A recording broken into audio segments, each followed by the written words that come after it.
और जीवन में कभी कितनी भी मुसीबत आए, संकट आए, अपने उस मंत्र का आश्रय लेना, उस मंत्र का जाप ना छोड़ना और अपने इष्ट, हमारे इष्ट हैं भगवान श्रीमन नारायण, राम कृष्ण, चाहे इष्ट के रूप में राम को देखो, चाहे कृष्ण को, चाहे नारायण को, तीनों का मतलब।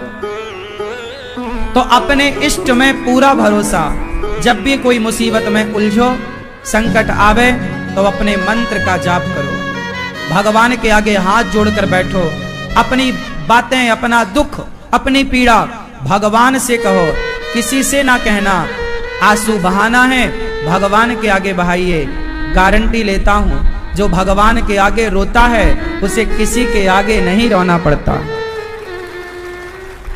रोया मैं बहुत जग के आगे, तेरे आगे रोना बाकी है। रोया मैं बहुत जग के आगे, तेरे आगे रोना बाकी है। अपना मंत्र, जो मंत्र दिया गया है, जाप मंत्र बहुत ताकतवर होता है। आजकल लोग ना अपने मंत्र में श्रद्धा नहीं रखते। गुरुजी देते हैं मंत्र, तो लोग कहते हैं गुरुजी हम वो वाला मंत्र जप लें, तो जब वही जपना था तो लिया काहे। देखो, मंत्र तो सारे वही होते हैं, पर जो गुरु से मिलता है ना, वही मंत्र हमें जपना चाहिए। एक इष्ट में भरोसा करना चाहिए। एक नाव में बैठोगे ना तो पार लगोगे। शादी हुई ना तो एक पति के साथ तो रहना पड़ता है, एक पत्नी के साथ ही ना रहोगे। अब शादी किसी से हुई और माँ से आपका, माँ आपने इससे शादी करा दी, हम उसके साथ रह लें, तो माँ क्या कहेगी? रह लो, ऐसा बोलेगी? जिससे विवाह हुआ है उसी के साथ हम जीना है और मरना है। जो मंत्र गुरु जी ने दिया है उस मंत्र पे पूरा विश्वास रखिए और उस मंत्र पे, उस इष्ट पर अपने, और उस मंत्र का अखंड जाप करिए, वही मंत्र सिद्ध होगा। मंत्र तो सारे अच्छे होते हैं, कोई सा मंत्र बुरा छोड़ी है? हाँ, लेकिन अब बताओ, 2 रुपए का सिंदूर बाजार में जाओ, कोई लड़की जाए और अपने लिए 2 रुपए का सिंदूर लेके आवे और अपनी मांग भर ले। कोई लड़की अपने से मांग भर ले, सिंदूर खरीद के ले आए और अपनी मांग भरे, तो क्या वो सुहागन कहलाएगी? बोलो। सिंदूर तो बाजार में कोई भी खरीद सकता है, ले आओ और भर लो मांग, पति की क्या जरूरत है? ऐसे ही है, मंत्र तो कोई भी उठाओ, जपने लग जाओ।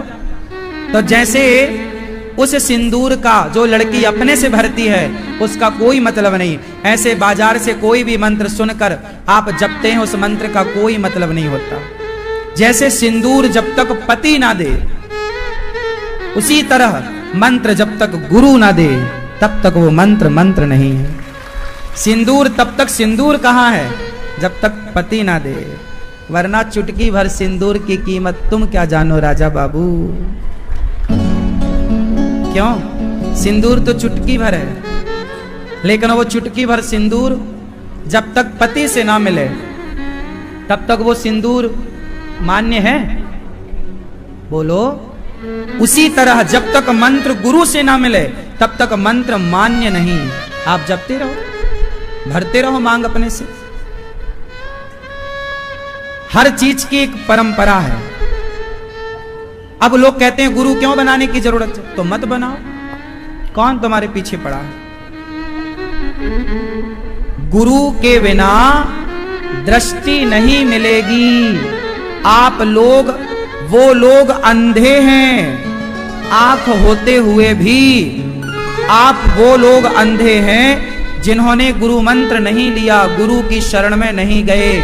अब आप कहोगे हमारी तो आंखें हैं। हाँ, जिन आंखों से आप जगत को देखते हैं, जिस नजरिए से, वो अलग संसार है। गुरु जैसे लड़की और पत्नी दोनों एक हैं कि अलग अलग है? बोलो। जो कल तक लड़की थी, रात भर के अंदर वो विवाह के बाद दूसरे दिन क्या हो गई? किसी की। हाँ, अब सुनो, अब वो जो लड़की है, कल तक लड़की थी, जब आज किसी की पत्नी बनी तो उसका कल का नजरिया अलग था और आज का नजरिया अलग है। क्यों जी? विवाह के बाद नजरिया बदलता है या नहीं? आप बताओ। बदलता है? हाँ या ना?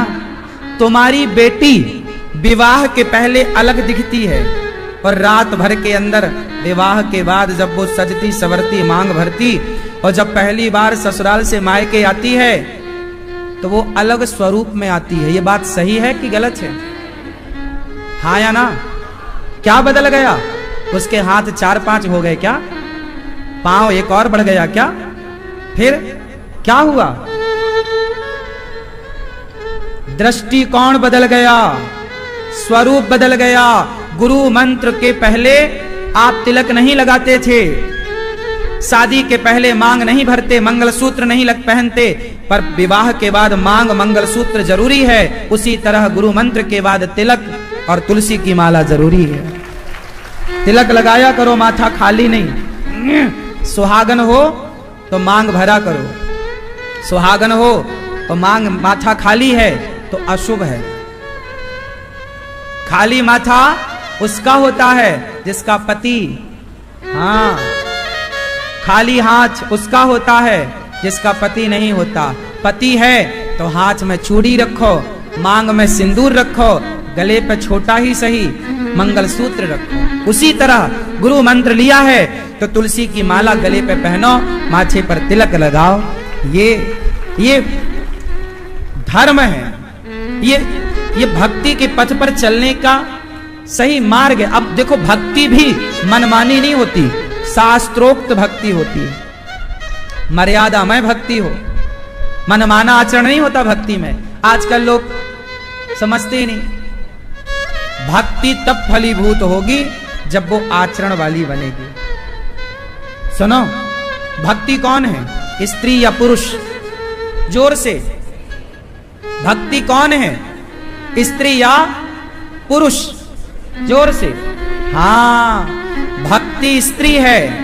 और सुनो, स्त्री ना सुहागन होती है, तो भक्ति के पति परमेश्वर हैं, तो भक्ति सुहागन है। और सुनो एक बात ध्यान से, जो स्त्री केवल अपने पति के साथ रहे वो अच्छी है, या आज इसके कल उसके परसों उसके संग रहे वो अच्छी है?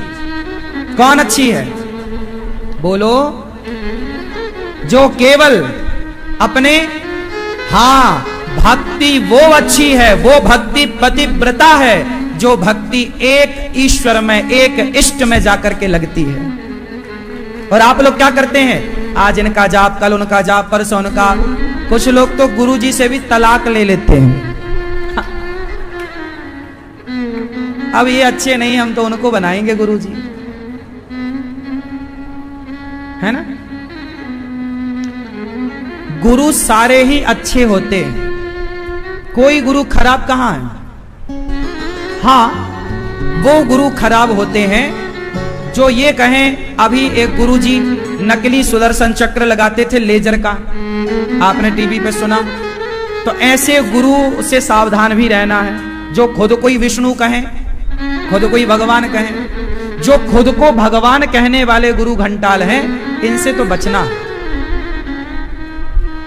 लेकिन जो गुरु आपको भगवान का राह बताए, ईश्वर कृष्ण का, राम का, जो भगवान के चरण पकड़ाए, हम तो भगवान श्रीमन नारायण के दास हैं। हम आपसे क्या कहते हैं? श्रीमन नारायण जपो, सीताराम सीताराम जपो। क्योंकि सीताराम राधे श्याम, राधे श्याम, राधे श्याम, राधे श्याम, सीताराम, श्रीमन नारायण, ये तीनों एक हैं। चाहे तुम राधे राधे जपो, कृष्ण कृष्ण जपो, ये सब वही एक तत्व। हमारे इष्ट ही कृष्ण और राधे हैं, राधा है, सीता और राम है, और लक्ष्मी और। तो भैया, हमारी तो श्रद्धा ये है कि हम मर जाएंगे, लेकिन अपने इष्ट के सिवा कहीं और कहां जाएं? बताओ। अब कुछ लोग अपना इष्ट भी बदल लेते हैं। इष्ट कौन देता है? गुरु। इष्ट कौन होते हैं? जो मंत्र मिला है। जैसे हम मंत्र आपको देते हैं, अष्टाक्षर मंत्र, मूल मंत्र, वो मंत्र होता है भगवान श्रीमन नारायण का। तो आपके इष्ट हैं नारायण, पर नारायण ही, तो क्या आप राम को नहीं भजोगे? अरे हमारे नारायण ही राम बने, कृष्ण बने, नरसिंह बने। जिस नजर से तुम नारायण को देखते हो, उसी नजर से राम को देखो, उसी नजर से कृष्ण को देखो, उसी नजर से वामन भगवान को, उसी नजर से नरसिंह भगवान को, कपिल भगवान को, कल्की भगवान को। हमारे भगवान के 24 अवतार हैं ना, तो हम तो अपने इष्ट में समर्पित रहते हैं। अब आप पूछो कि क्या हम ओम नमः शिवाय जप लें? तो सुनो, शंकर जी कौन है? शंकर जी वो हैं जो सदा वसंतम हृदयारविंदे भवम भवानी। लोगों को बड़ा कंफ्यूजन है, पर आपको कंफ्यूजन ना हो इसलिए मैं सारी चीजें विस्तार से कह दे रहा हूं, सुन लो। शंकर जी के हृदय को फाड़ा जाए तो शंकर जी हैं हनुमान जी, हाँ या ना? शंकर जी कौन है? जोर से। हनुमान जी और शंकर जी ये अलग अलग हैं कि एक ही हैं? बोलो। तो शंकर जी की छाती को फाड़ा गया, मीन्स हनुमान जी की छाती जब फटी, हनुमान जी ने फाड़ा, तो अंदर कौन निकला था? अरे हमारे इष्ट ही तो निकले थे, सीताराम। तो सुनो, अनिरुद्धाचार्य के इष्ट हैं श्रीमन नारायण, तो शंकर जी के इष्ट भी भगवान श्रीमन नारायण है। तो शंकर जी का ही तो परिवार है हम सब लोग। हमारे अंदर कौन? श्रीमन नारायण। तो शंकर जी के अंदर कौन? श्रीमन नारायण। बोलो। राम के भक्त का छाती फाड़ोगे तो राम दिखेंगे, और शंकर जी की छाती फाड़ोगे तो क्या दिखेगा?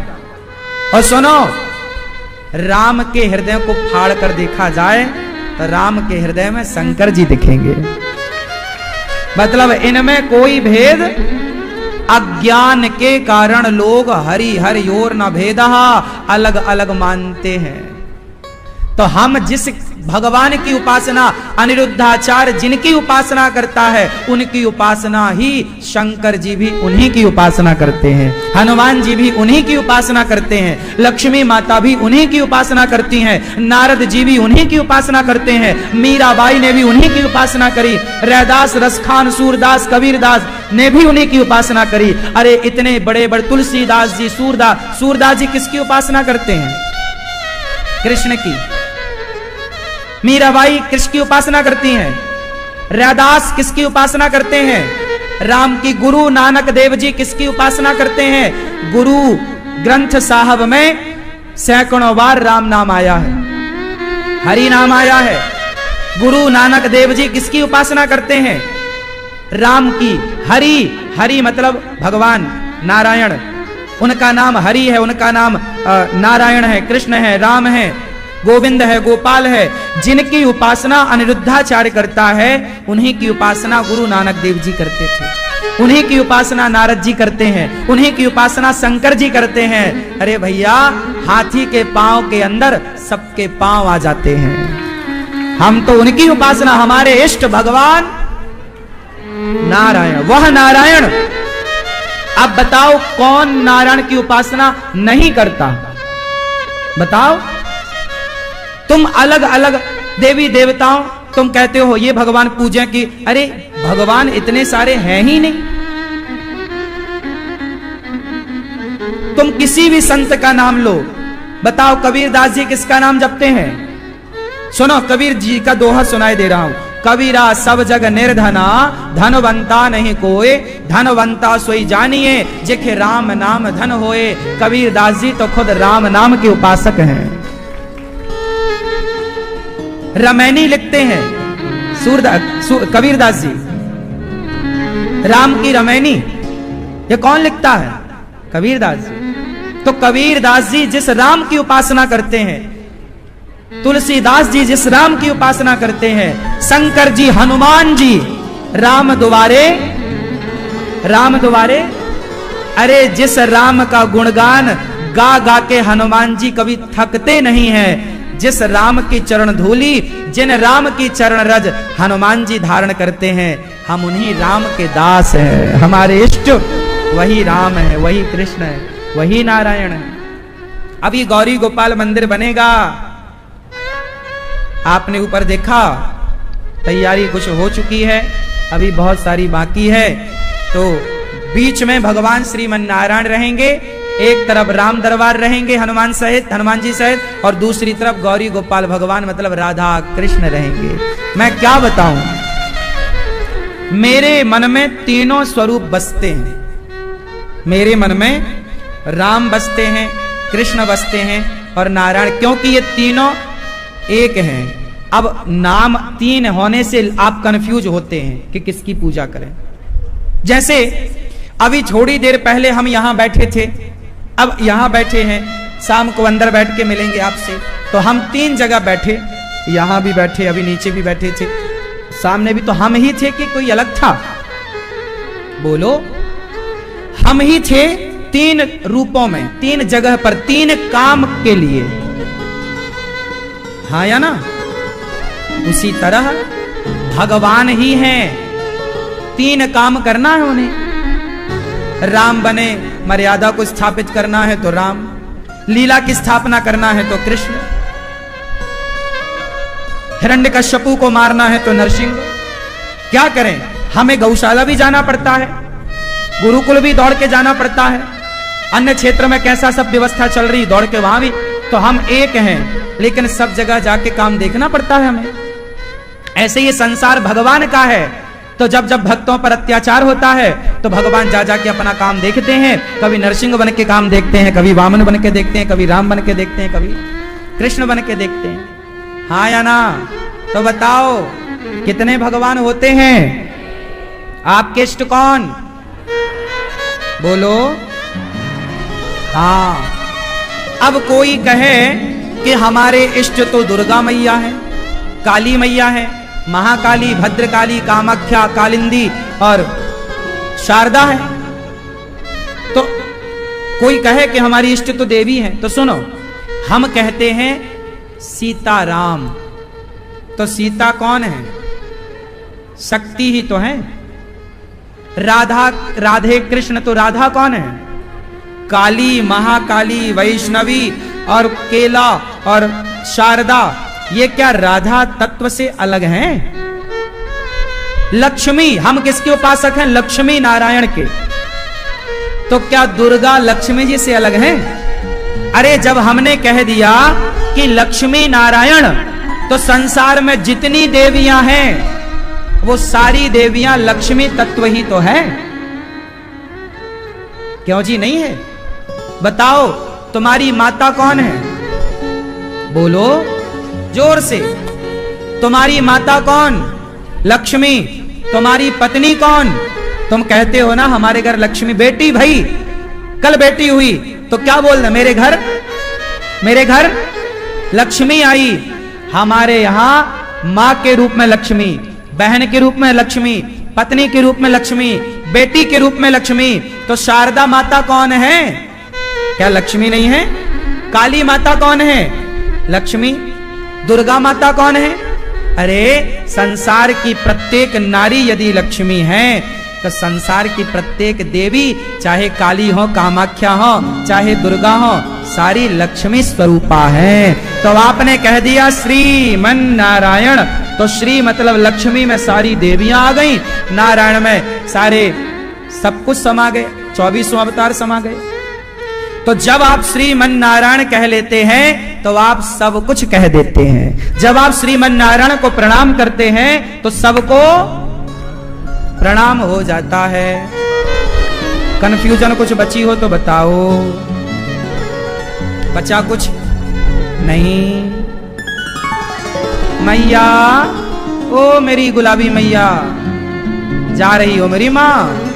अच्छा,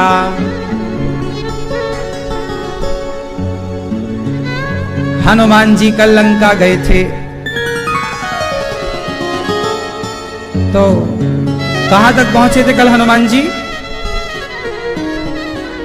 क्यों मैया, कल हनुमान जी कहां तक पहुंचे थे? पूरे रखवारे देख कपि। हनुमान जी जब लंका गए तो विभीषण जी ने पता बताया माता सीता का। हनुमान जी गए, रावण आया। रावण ने कहा, सीता 1 महीने में मेरी बात मान लो वरना मैं मारूंगा। त्रिजटा नाम राक्षसी एका, राम चरण रति निपुण विवेका। ये त्रिजटा कौन थी जानते हो? विभीषण की बेटी, विभीषण जी की बेटी का नाम त्रिजटा। बड़ी अच्छी थी, ये माता की तरह रहती थी। सीता मां इन्हें अपनी माता समझती थी। तो कह दिया, सपने बानर लंका जारी, जातु धान सेना सब मारी। खरवारूढ़ नगन 10 सीसा, मुंडित सिर खंडित भुज बीसा। सपने में आज बंदर ने लंका जराई। सपने बानर लंका जारी, जातु धान सेना सब मारी। तो हमारे सपने में आज एक बंदर आया, सारी लंका जलाई। हनुमान जी समझ गए राम जी बोल रहे हैं, गए हो पूरा काम करके आना। और सुनो, यह सपना मैं कहूं पुकारी, हो यही सत्य गए दिन 4 दिन में ये सपना सत्य होगा। हनुमान जी को अब कन्फर्म हो गया कि ये काम अपनी को करना है। हनुमान जी को लगा शायद मेरे बाद कोई दूसरा बंदर आके जलाए, लेकिन जब 4 दिन में कहा तो हनुमान जी को लगा कि 4 दिन में तो कोई दूसरा आ नहीं सकता। तब सीता मां तड़प गई, त्रिजटा चली गई समझा बुझाकर। और सीता मां बोली, कह सीता विधि भा प्रतिकूला, मिलहि न पावक मिटहि न सूला। देखियत प्रगट गगन अंगारा, हे आकाश एक अंगार दे दो मैं जल जाऊं। तब हनुमान जी ने कपि मन कीन विचार, दीन मुद्रिका डारी। तब जनु अशोक अंगार, दीन हरसि उठ कर गऊं। मानो विधाता ने अंगार दिया, वो सीता मैया वो अंगूठी। तब देखी मुद्रिका मनोहर, बहुत सुंदर, राम नाम अंकितवती सुंदर। चकित माता सीता को लगा ये लंका में राम नाम की अंगूठी कहां से? माता को लगा कहीं रावण ने कोई माया तो नहीं रची। तो सीता मां ने पहले संदेह किया, फिर चकित चितव मुंदरी पहचानी। फिर पहचानी नहीं, ये तो वही मुंदरी। मुंदरी मतलब अंगूठी। हरस विषाद हृदय अकुलानी। थोड़ा हर्षित हुई, कौन लगता राम जी का कोई संदेशा आया। कौन उतार सकता है राम जी की अंगूठी? कहीं राम जी पर कोई संकट तो नहीं आया।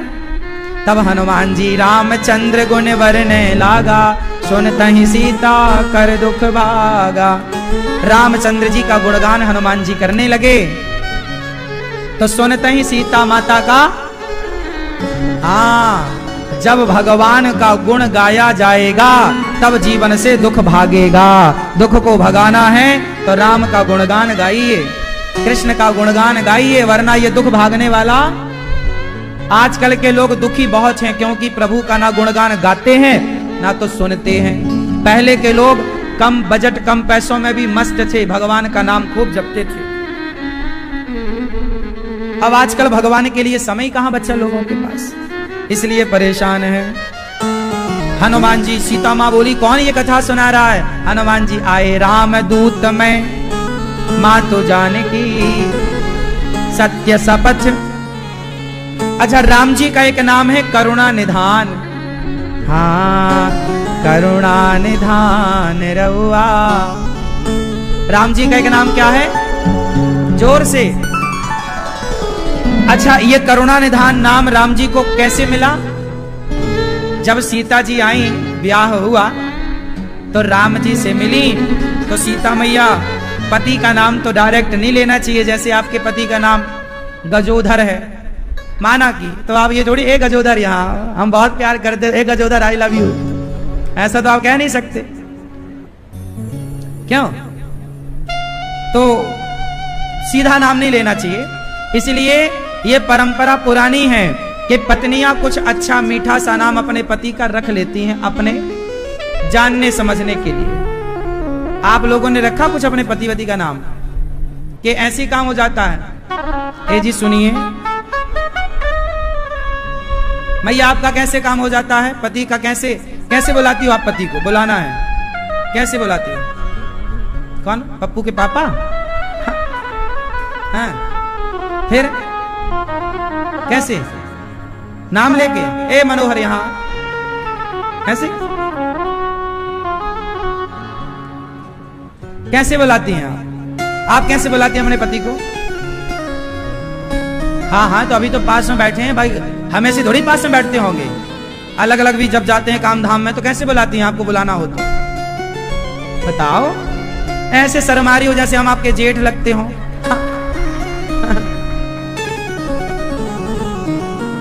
आप कैसे बुलाती हैं अपने पति को? जेठ हैं? ए जी, ओ जी, लो जी, सुनो जी, ऐसे? ए जी सुनो, अजी सुनते हो? गांव की माता ऐसी बोलती थी। काहे? कहाँ हो? गांव में कैसे बोलते हैं? काहे? काहे कहाँ हो? काहे पानी पी हो?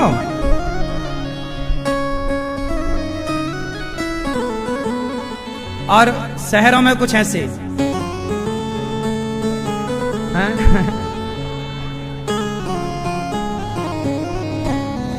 जी सुनिए, पानी पी लीजिए, भोजन कर लीजिए। सुनिए, क्या शब्द होता है स्त्रियों का? गांव का काए, शहरों का सुनिए। हाँ, और आप लोगों का ए जी। तो पति आपको क्या बोलते हैं? ओ जी। सीता माँ की बात करते हैं। चलो, माता सीता ने नाम रखा है। जब सीता माँ राम को बुलाती हैं तो क्या बोलती हैं? करुणा निधान। सुनिए, सीता माँ क्या नाम रखी हैं? जब राम को बुलाती हैं तो क्या बोलती हैं? करुणा निधान। ये बात केवल माता सीता को पता है। भाई पत्नी को पता होता है कि वो अपने पति को क्या बुलाती है, ये सबको पता नहीं होता। सीता माँ को पता है ना कि मैं अपने पति को करुणा निधान के नाम से। तो राम जी के पास जब हनुमान जी गए तो हनुमान जी से कहा कि तुम बोल देना करुणा निधान, तब वो पहचानेंगे कि तुम हमारे हो। तो ये पासवर्ड था। तो हनुमान जी ने कहा, राम दूत मैं मातु जानकी, सत्य शपथ, सत्य सौगंध खाता हूं। किसकी सौगंध खाते हो? बोले आपके करुणा निधान की। सीता माँ को कन्फर्म हुआ ये राम का दूत है, क्योंकि ये करुणा निधान केवल मैं जानती हूं। तो सीता माँ ने राम को एक नाम दिया, करुणा निधान। हाँ या ना? इसलिए पहचान गई माता सीता। माँ अब सीता माँ बोली, ये बता हमारे प्रभु कैसे, करुणा निधान कैसे हैं, और लक्ष्मण कैसे हैं? भैया लक्ष्मण सब कुशल से तो है ना, और तुम्हारी भेंट कहाँ कैसे हुई? अब उत्सुकता माता जानकी की। तो मातु कुशल प्रभु अनुज समेता, तब दुखी दुखी सुकृपा निकेता। बाकी सब तो कुशल हैं, पर राम जी बहुत रोते हैं। राम जी रोते हैं क्यों? सीता मैया बोली, क्या कभी उन्हें हमारी याद आती है हनुमान, कि भूल गए? तो हनुमान जी क्या कह रहे हैं? जन जननी मानऊ प्रिय ऊना, तुम ते प्रेम राम के दूना। माता आप जितना प्यार करती हो ना राम से, राम जी उससे डबल प्रेम करते हैं आपसे। अच्छा ये बताओ, पति ज्यादा प्यार करता है कि पत्नियां ज्यादा प्यार करती हैं? पूछ रहे हैं आप, कंफर्म कराओ। बोलो मेरी माँ मैया, पति ज्यादा प्रेम करते हैं या पत्नियां ज्यादा प्रेम करती हैं? अच्छा, आप कौन ज्यादा प्यार करता है ये किसे पता हो सकता है? बोलो, क्या तीसरे को पता हो सकता है? नहीं। अब सवाल ये खड़ा हुआ, हनुमान जी कह रहे हैं सीता माता से, माता आपसे ज्यादा प्यार राम जी का है आपके प्रति। अब ये बात हनुमान जी को कैसे पता? वो तो पति पत्नी का मैटर है। हनुमान जी को कैसे पता लगा कि राम जी आपसे ज्यादा प्यार करते हैं? अब हनुमान जी कह रहे हैं तुमते प्रेम राम के दूना, आपसे ज्यादा प्यार राम जी करते हैं। अब हनुमान जी कौन होते हैं ये कहने वाले पति पत्नी के बीच में कि आप ज्यादा प्यार करती हो कि राम जी ज्यादा प्यार? ये तो पति जाने और पत्नी जाने, तीसरा क्या जाने कि कौन कितना प्यार करता है? ये तो दो ही जानेंगे, तेरे मन की या तू जाने या मैं जानूं, हाँ या ना?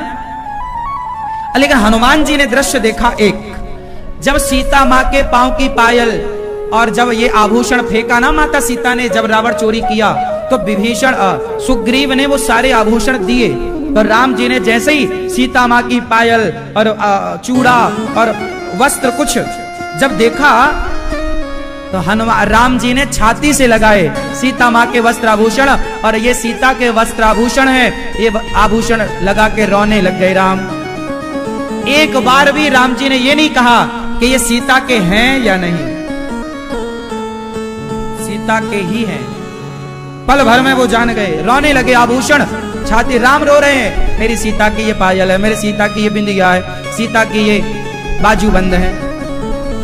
लेकिन जब राम की अंगूठी सीता मां को मिली तो चकित हो गई, चकित चितव यहां वहां देखने लग गई। हनुमान जी बोले कि सीता के आभूषण को तो राम ने पल भर में पहचान लिया, पर राम के आभूषण को आप ना पहचान पाई।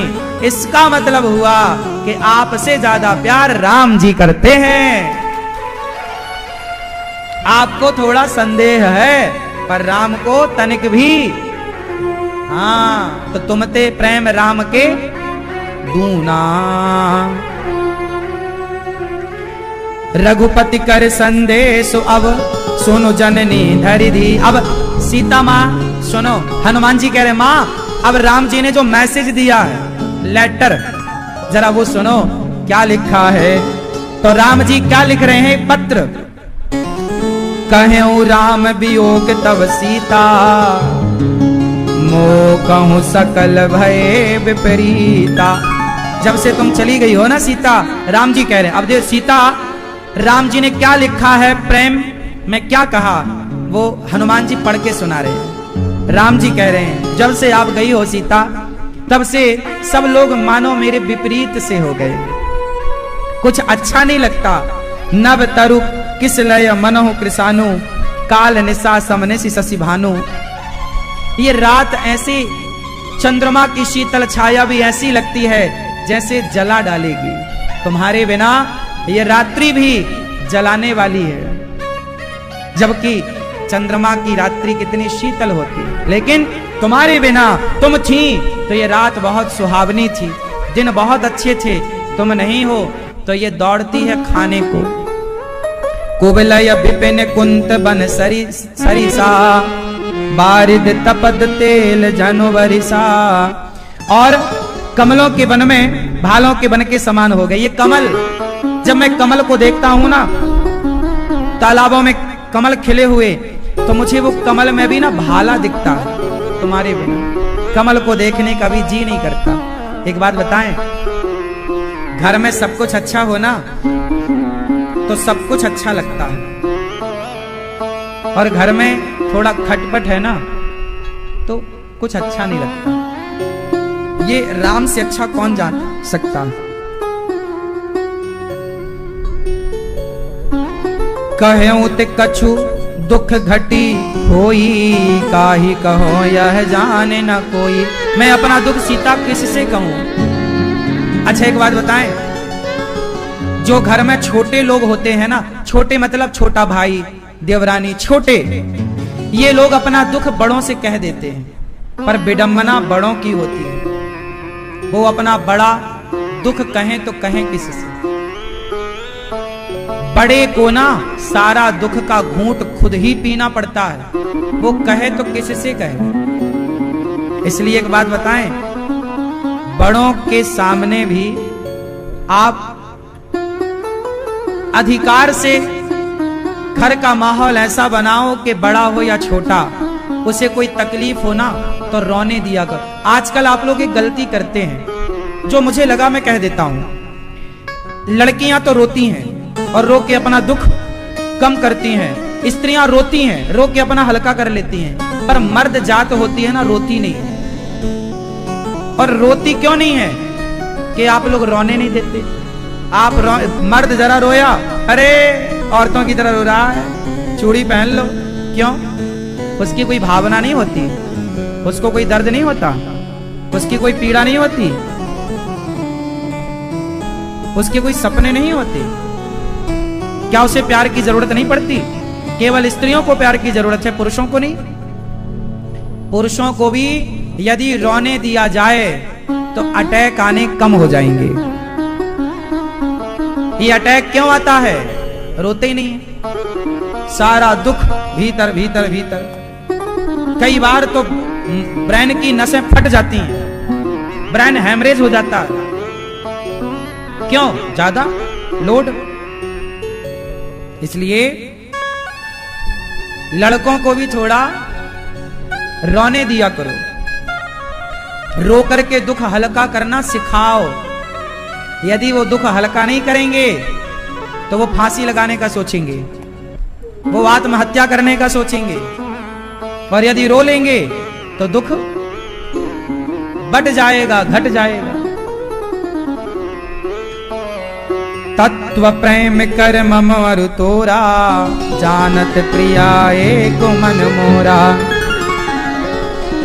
ये तत्व के प्रेम को सीता या तुम समझती हो या हम समझते हैं। सो मनो सदा रहत तो ही पाही, मेरा मन सदा तुम्हारे पास रहता सीता। जानो प्रीति रसो इतने ही माही। क्या करूं?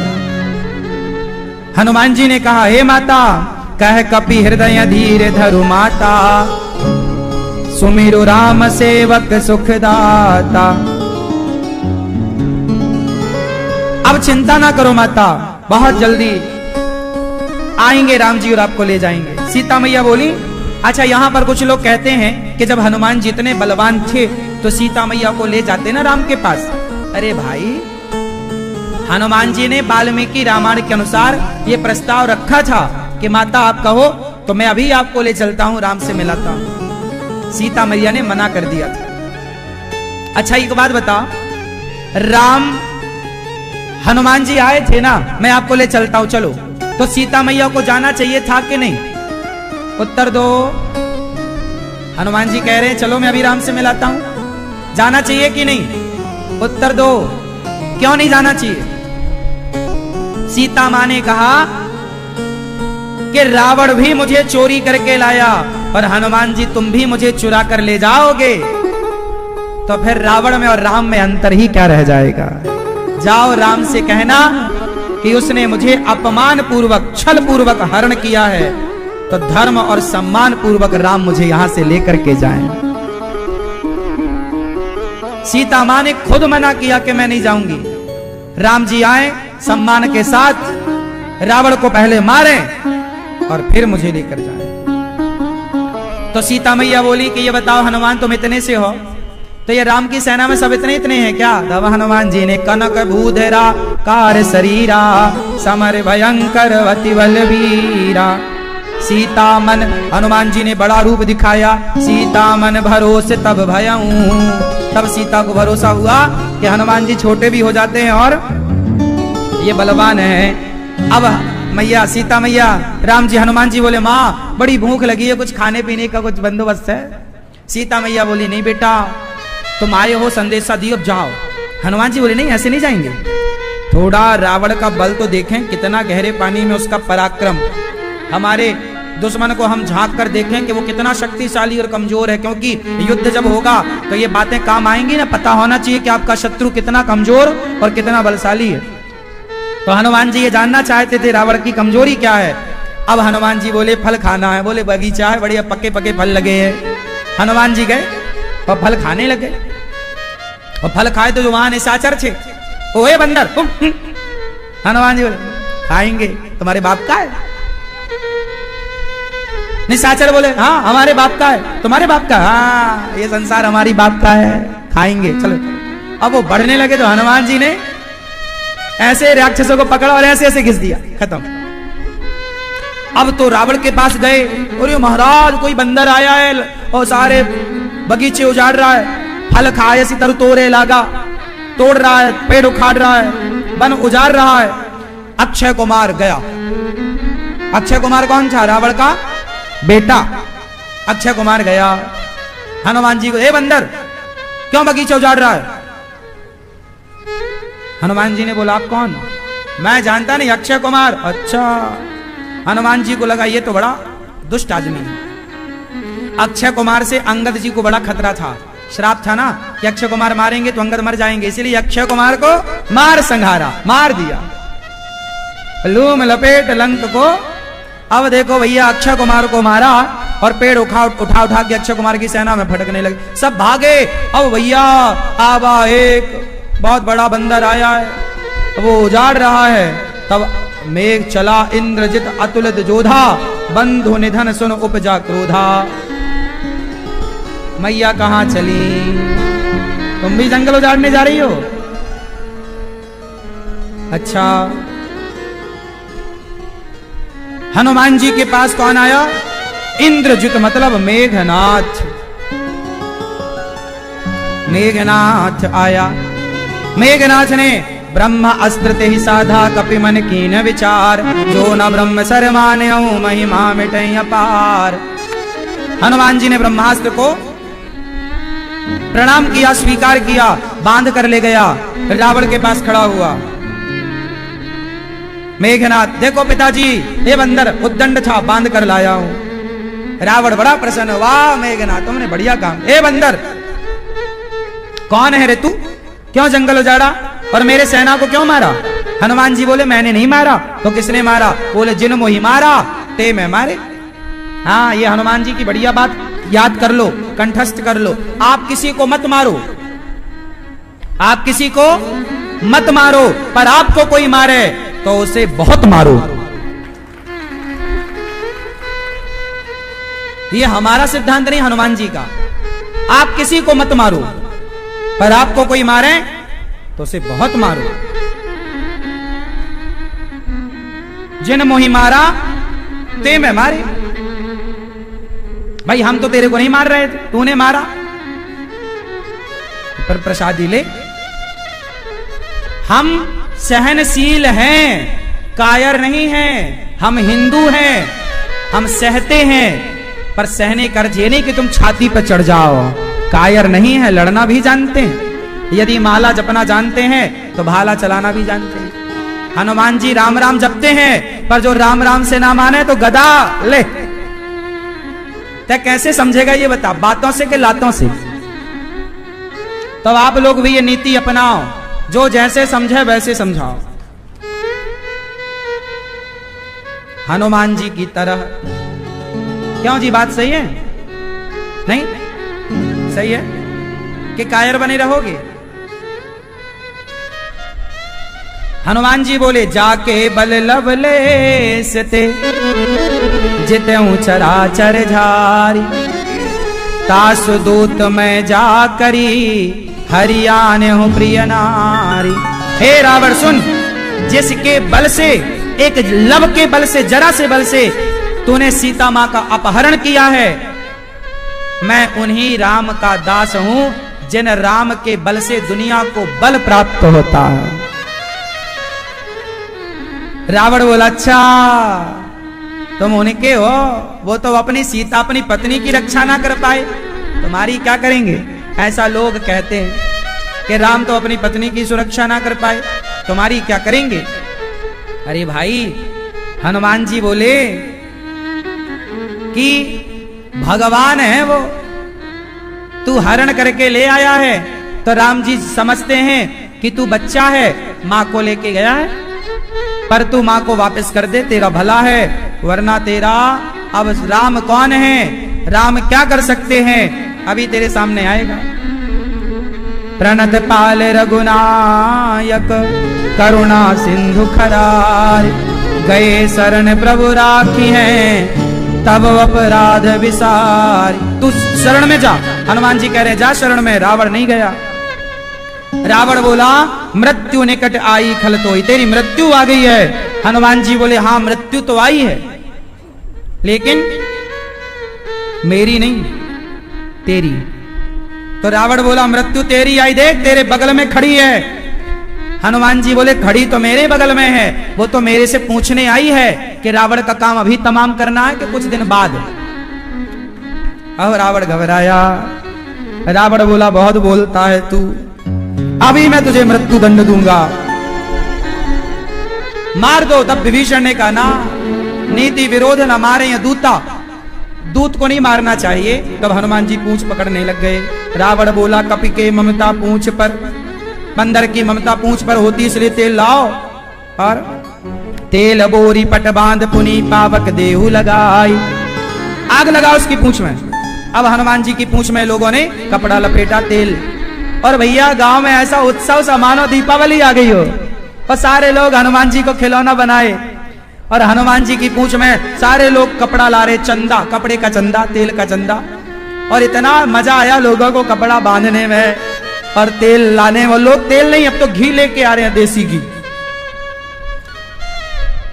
और जब खूब बढ़िया बाजही ढोल दे सब ताली बजा, अरे बंदर में आग लगेगी, सब ताली बजा रहे हैं और ढोल नगाड़ा बजा। लंका वाले कितने बुद्धिमान होंगे, ढोल बजा रहे हैं, नाच रहे हैं कि बंदर के आग लगाएंगे। देखो जो दूसरों में आग लगा के खुश होते हैं ना, देर ना लगेगी। जो दूसरों में आग लगाने की सोचते हैं उन्हीं के घरों में आग लगती है। इसलिए कभी दूसरों में आग लगाने की सोचो मत, वरना हाँ अभी देखना क्या होता है। ये बहुत मजे मार रहे हैं, ढोल बजा रहे हैं। अब जब सबने तेल वेल दिया, हनुमान जी ने पूंछ बढ़ाई तो इतना तेल लगा कि रहा ना नगर बसत घृत तेला, बसन घृत तेला। पूरे नगर के घर के कपड़े, तेल, घी सब खत्म। सब इतना देखो, दूसरों में आग लगाने के लिए अपना तक लाला के लगा रहे हैं, सब दे दिया। अब नहीं, आग लगाई। जब आग लगी तो हनुमान जी जैसे ही आग लगी पूंछ पर, हनुमान जी हो गए छोटे। सुनो, जहां लगे कि आग लगने वाली है वहां बड़े ना हो, वहां तुरंत छोटे हो जाओ। वहां छोटे, हनुमान जी छोटे हो गए। और छोटे होके उलटी पलटी लंका सब जारी, कूंदी परा पुनि सिंधु मझारी। सारा नगर जलाया पर एक विभीषण कर ग्रह नहीं। सबको जलाया पर विभीषण का घर, अच्छा विभीषण का घर क्यों नहीं जलाया? क्योंकि उनके यहां से चंदा नहीं आया ना, तेल का, घी का, कपड़े का। तो जहां जहां से चंदा आया है वहां वहां प्रसाद पहुंचाया। हाँ। लो भैया खाओ। जैसे आप लोग नवरात्रि में ना दुर्गा जी में भंडारा में चंदा देते हो, तो आपके घर भी वो समिति प्रसाद भेजती, पूड़ी, खीर पूड़ी। हाँ। ऐसे ही है। हनुमान जी ने सब आग आई सबके घर से, तेल वेल, तो हनुमान जी चलो चंदा प्रसाद लो, सबको बांटा। सारा हाहाकार, सारी लंका जल गई। अच्छा सवाल ये खड़ा होता, लंका तो सोने की थी, तो सोने की लंका जली कैसे? अब बताओ कैसे जली लंका, बताओ। अरे भैया आपका घर तो सीमेंट का छत होता है ना, सरिया सीमेंट, लेकिन क्या आपके घर में फर्नीचर नहीं होता? होता है। क्या आपके घर में कपड़े नहीं होते? तो लंका में जब आग लगी तो पहले उसमें आग लगी जिसमें आग लगती है। आग किस में लगती है? लकड़ी में आग लगती है। तो क्या वहां लकड़ी का कोई सामान नहीं रहा होगा? लकड़ी में आग लगी। फिर क्या था? जो लंका सोने की थी, जब आग का ताप ज्यादा होता है तो अधिक ताप में सोना भी पिघलता है, सोना भी जलता है।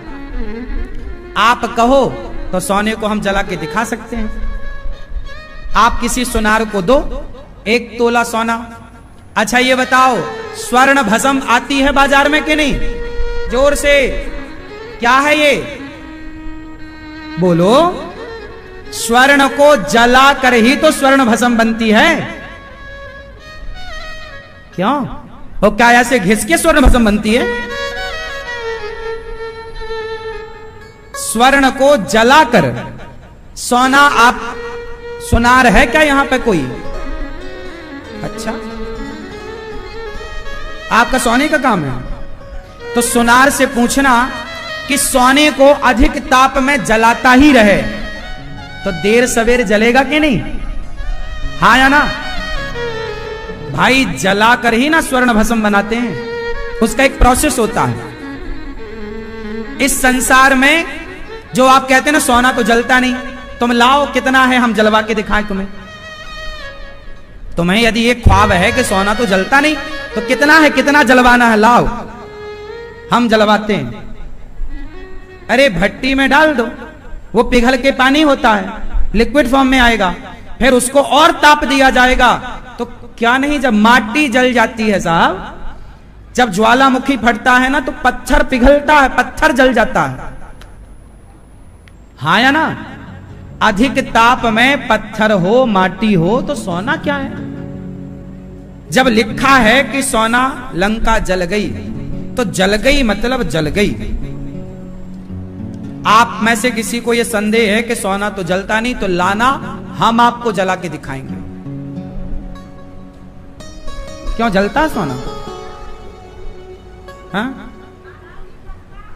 जलता है भाई। आप 1 किलो सोना भट्टी में डालो और जरूरत से ज्यादा उसे तपाओ, जलाओ तो वो कम बचेगा, कुछ तो जल ही जाएगा। सिंपल है, इसलिए इसमें माथा पच्ची करने की जरूरत नहीं है। और सोना अधिक ताप में पानी तो हो ही जाता है, पिघल तो जाता ही है।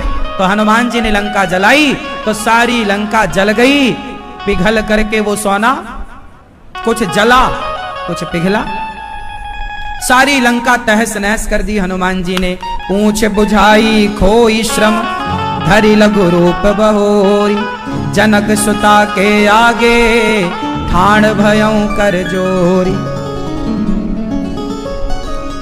जनक सुता के आगे ठाण भयं कर जोरी। हनुमान जी लंका जलाए और सीता मांगे, माँ तू मोहि दी जय कछु चीन्हा, जैसे रघुनायक मोहि दीना। जैसे राम जी ने अंगूठी दी, आप भी कुछ दो। क्या दें?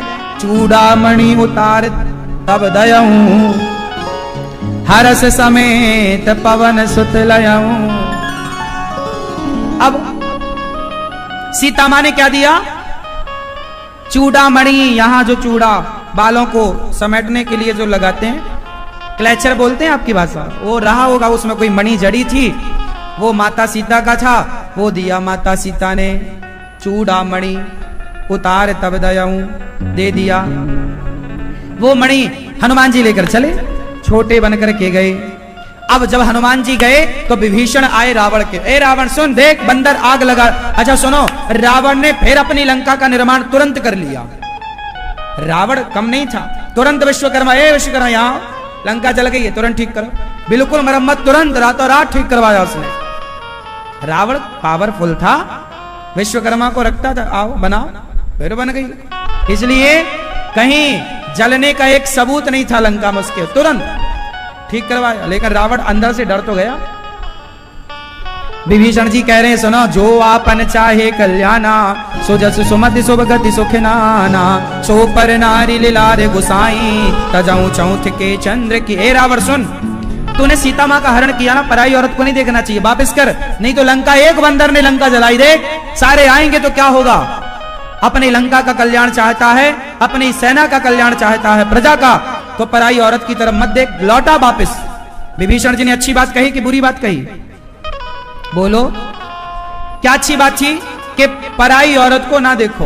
पर नारी पैनी छुरी तीन तरफ से खाए, धन हरे यौवन हरे और घोर नरक ले जाए। पराई औरत के चक्कर में ना पड़ना, पराई पुरुष के चक्कर में ना पड़ना, वरना सत्यानाश होगा। रावण इस बात का उदाहरण है, एग्जाम्पल है। 14 भुवन एक पति होई, भूत द्रोह तृष्टै नहीं सोई, गुण सागर नागर नर जो अलप लोभल कहीं न को। काम काम क्रोध मद लोभ सब नाथ नरक के पंथ। नरक के कितने दरवाजे हैं? कितने? 5। बताओ। नरक के 4 दरवाजे, काम क्रोध मद लोभ सब, नाच नरक के पंच। पहला दरवाजा है काम। काम मतलब काम वासना। काम वासना मतलब पराई औरत के प्रति काम वासना का भाव, पराई मर्द के प्रति काम का भाव, ये तुम्हें नरक ले जाएगा। इसलिए अपनी पत्नी अपने पति में खुश रहो। काली गोरी काला गोरा जैसा है तुम्हारा पति तुम्हारा देवता। पराई औरत पराई मर्द में मन ना लगे, नहीं तो सत्यानाश होगा, लिख लो। तो पहला स्थान नरक का पहला दरवाजा काम। बोलो काम। कौन सा दरवाजा है ये? पहला। काम क्रोध गुस्सा जो आपको बात बात में आता है ना, ये नरक का दरवाजा। क्रोध करने से पुण्य नष्ट होता है। काम क्रोध मद अभिमान। मद मीन्स एटीट्यूड, अभिमान। काम बुरा नहीं है। यदि आप अपनी पत्नी के संग पति के संग हैं और काम ना होगा तो बच्चे कैसे पैदा होंगे? तो ये ईश्वर की एक व्यवस्था है। पर अपनी पत्नी और अपने पति में स्थित रहना ये काम तो अच्छा है। पर जब आप अपनी पत्नी और पति से भागकर कहीं और काम वासना को ढूंढते हैं तो वो पाप बन जाता है। क्रोध, क्रोध अच्छा है व्यवस्था बनाने के लिए। व्यवस्था बनाने वाला व्यवस्थापक डांटता है, लाइन में रहो, चलो, लाइन न तोड़ो, चलो। ये भी तो गुस्सा है, क्रोध। पर ये क्रोध व्यवस्था बना रहा है। क्रोध वो गलत है जहां बात बात में आप क्रोध करके विवाद उत्पन्न कर लें। तो क्रोध यदि व्यवस्था के लिए किया जाए, गुरु जब द्रौपदी की साड़ी उतर रही थी तो गुरु द्रोणाचार्य और पितामह भीष्म को गुस्सा करना था दुशासन पर, नहीं किया। तो देखो परिणाम। गुस्सा करो वहां जहां जरूरत है, बेवजह गुस्सा नहीं। क्रोध की आग में जलो मत। जटायु ने गुस्सा किया रावण पर, सीता मां को कहां ले जा रहा? चल, यहां गुस्सा करना सही था। सीता द्रौपदी की लाज लुट रही थी, गुस्सा करते ना पितामह, क्यों नहीं किया? करना था। गुस्सा करिए वहां जहां जरूरत है और वहां कदापि नहीं जहां जरूरत। तो काम सही है यदि सही प्रयोग किया जाए, क्रोध सही है यदि सही प्रयोग किया जाए। और ये दोनों गलत तब बनते हैं जब इनका गलत प्रयोग किया जाए। काम क्रोध मद अभिमान। अभिमान अच्छा तब है जब इस बात का अभिमान हो कि मैं राम का दास हूं, प्रभु का भक्त हूं, मैं प्रभु का हूं, ये अभिमान। पर ये अभिमान कि मेरे पास गाड़ी बंगला ये सब है, ये अभिमान बुरा है। काम क्रोध मद लोभ। लोभ अच्छा है कि बुरा है? उत्तर दो जोर से। अरे लोभ होना चाहिए कि मैं पिछले महीने 1 माला जपता था या जपती थी, आज से इस पूर्णिमा से इस महीने से अब मैं 10 माला जपूंगी कृष्ण नाम का, प्रभु के गुरु मंत्र का नाम खूब माला। नाम जप का लोभ हो, कथा सुनने का, मैं बार बार कथा सुनूं, लोभ होना चाहिए। कथा सुनने का, वृंदावन जाने का लोभ हो, नाम जप करने का लोभ हो, सेवा करने का लोभ हो कि मेरा भी कुछ पैसा गौरी गोपाल आश्रम की सेवाओं में लगे, वृद्ध माओं की सेवा में लगे, यहाँ के अन्य क्षेत्र में लगे, यहाँ के गुरुकुल में लगे। लोभ हो कि मेरा भी धन धर्म से जुड़े, धन को धर्म से जोड़ने का लोभ हो। लोभ अच्छा है यदि उसका अच्छा प्रयोग करते हैं आप। तो लोभ वहां बुरा है जहां बस तिजोरियां भरने में आप लगे, बांध बस जोड़ जोड़ के आप लोग मर जाते हैं। फिर बच्चे सुधा सुंदरी में मस्त रहते हैं कि बाप तो कमा के रखा है, कमाने की क्या जरूरत। अरे ज्यादा पैसा कमाओगे तो बच्चे अकर्मण्य हो जाएंगे। पैसा कमाओ, समाज की सेवा करो, बच्चों को पैसा ना टैलेंट देकर जाओ, काबिलियत देकर जाओ। बेटा कमाना मस्त। हम क्यों कमा के बच्चों को दें? जरूरत से ज्यादा दे देंगे तो वो क्यों कमाएंगे? उनको लगेगा क्यों कमाए, हमारे घर तो बहुत है। इसलिए बच्चों को कर्मठ बनाओ, बच्चों को योग्य बनाओ, धनवान ना बना दो। आप लोग क्या करते हैं? बस मेरा बेटा, क्या कर रहे हो? पैसा कमा रहे हैं। काहे के लिए? बच्चों के लिए, बच्चों के लिए। इतना बच्चों के लिए काहे कमाते हो? क्यों? बच्चों के लिए कमाओगे तो क्या पाओगे? क्या पाओगे? कुछ नहीं। अरे पैसा कमाओ और अपने हाथ से दान पुण्य में लगाओ। संग कौन जाएगा? बेटे को करोड़ दे दो वो संग ना जाएगा, पर किसी भूखे को भोजन कराया है वो पुण्य संग जाएगा। खाया पिया अंग लगेगा, दिया दान संग चलेगा, और बचे खुचे में जंग लगेगा। बोलो राधे राधे। खाया पिया अंग लगे, खाओगे तो शरीर बढ़िया होगा, अंग लगेगा। दान दिया,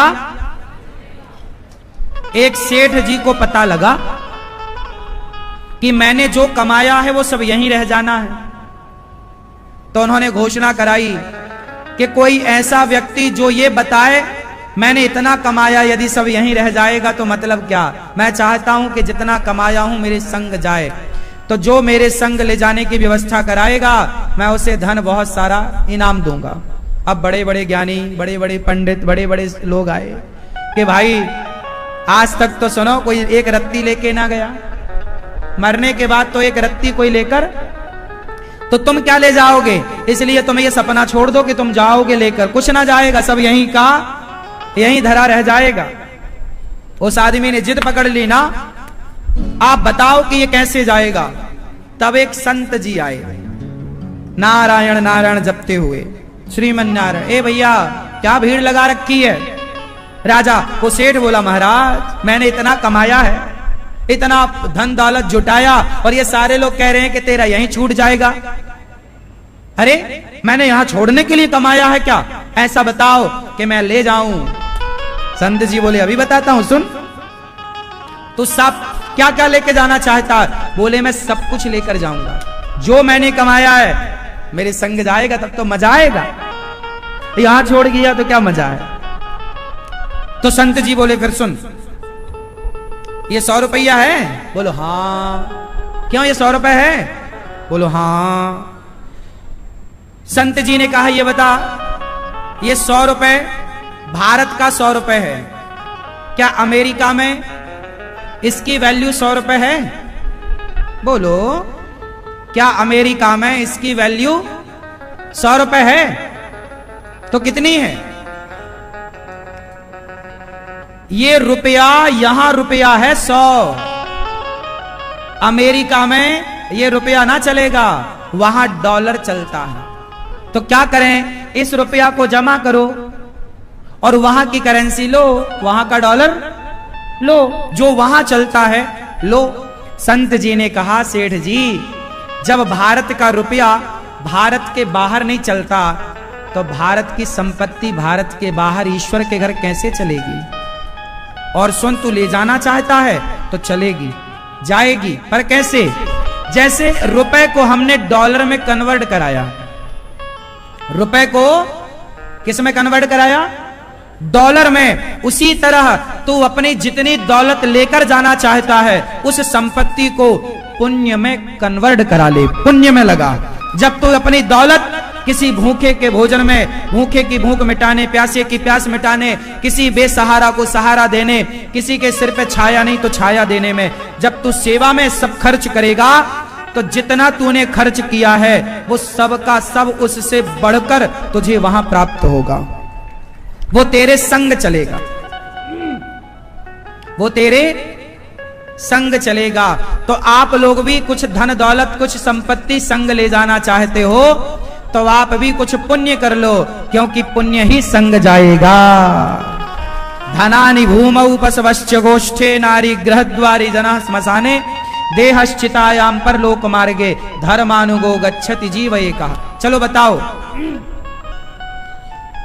रुपया पैसा कहां तक साथ देता है। बोलो, मेरी मां जीते जी तक, जिंदा हो तो रुपया पैसा साथ दे सकता है। अच्छा, पत्नी कहां तक साथ देती है।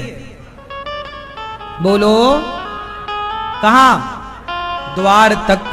धनानि भूमौ, धन संसार तक। पशवश्च गोष्ठे, पशु पक्षी गौशाला घुड़शाला तक साथ देंगे। नारी गृहद्वारी, नारी दरवाजे तक साथ देगी। नारी गृहद्वारी जनः श्मशाने, लोग शमशान तक साथ देंगे। देहश्चितायाम, ये शरीर चिता तक साथ देगा। ये शरीर कब तक रहेगा, चिता तक, और चिता पे जल जाएगा तो शरीर भी साथ नहीं देगा। देहश्चितायाम परलोक मार्गे, परलोक का मार्ग जब जाओगे तो पत्नी द्वार तक रहेगी, पैसा यहीं रहेगा, शरीर भी छूट जाएगा। फिर कौन जाएगा, धर्मानुगो गच्छति जीव एकहा, आपके साथ कोई जाएगा तो धर्म जाएगा, धर्मानुगो। क्या जाएगा? धर्म कौन? आपके संग। इसलिए मेरी माता धर्म कर लो, इसलिए कहता हूं पाप ना हो, अधर्म ना हो, शरीर से केवल धर्म ही धर्म हो। धर्म क्या है? अब बताओ धर्म क्या है? धर्म क्या है? आप बताओ धर्म किसे कहते? क्या है धर्म? बोलो। धर्म क्या है? किसी को मारना धर्म है क्या? फिर धर्म क्या है? धर्म है दूसरों के पीड़ा को, दूसरों के दर्द को आप कम कर रहे हैं, वही धर्म है। आप किसी को दुख दे रहे हैं, वो धर्म। आप किसी के दुख को, दर्द को, पीड़ा को कम कर रहे हैं, मिटा रहे हैं, वो धर्म। तो आपसे मेरी विनती है, किसी की पीड़ा मिटाइए। क्या पीड़ा मिटाना है? इसलिए ये दास अनिरुद्ध केवल कहकर नहीं, आप सभी को करके बताने का प्रयास है कि जब आपको करके बताया जाएगा तो वो ज्यादा प्रभाव पड़ेगा, कह के बताने से प्रभाव नहीं पड़ता। इसलिए आप अपने बच्चों को गौरी गोपाल आश्रम जरूर लाओ और एक बार गौरी गोपाल आश्रम को विजिट करो, मतलब घूमो। यहां आप में से कितने लोगों ने गौरी गोपाल आश्रम का समूचा दर्शन किया है? प्रत्येक कोने कोने में जाकर गए हो? आप लोग जाओ, गौरी गोपाल आश्रम भ्रमण करो। सामने वाला जो आश्रम है वहां जाना, वृद्ध माताएं रहती हैं, यहां भी वृद्ध माताएं रहती हैं, यहां भी वृद्ध माएं हैं, सामने वृद्ध माएं हैं। आप सवेरे आओ, यहां सवेरे संतों की भीड़ मिलती है आपको। जानते हो वो भीड़ काहे के लिए होती है? यहां सभी संत आते हैं, यहां गौरी गोपाल अन्न क्षेत्र बंटता है, सबको अन्न दान किया जाता है, सबको पेट भर भोजन कराया जाता है। वाह! जब आपकी रोटियां संत खाएंगे तो वो संत खाकर आपको क्या देंगे? आपके पास देने को रोटी है, आप रोटी दीजिए। संत के पास पुण्य है, वो जाप करेगा मंत्र का और वो पुण्य पा करके आपकी ओर कि भाई तुम ये पुण्य ले लो। इसलिए शास्त्रों ने कहा है कि दानम दुर्गति नाशनम। सुनो, मैंने बहुत पहले चिड़िया की कथा सुनी, कहो तो सुनाओ। सुनाओ, सुनो। एक चिड़िया थी और उस चिड़िया का परिवार था, उसका एक अपना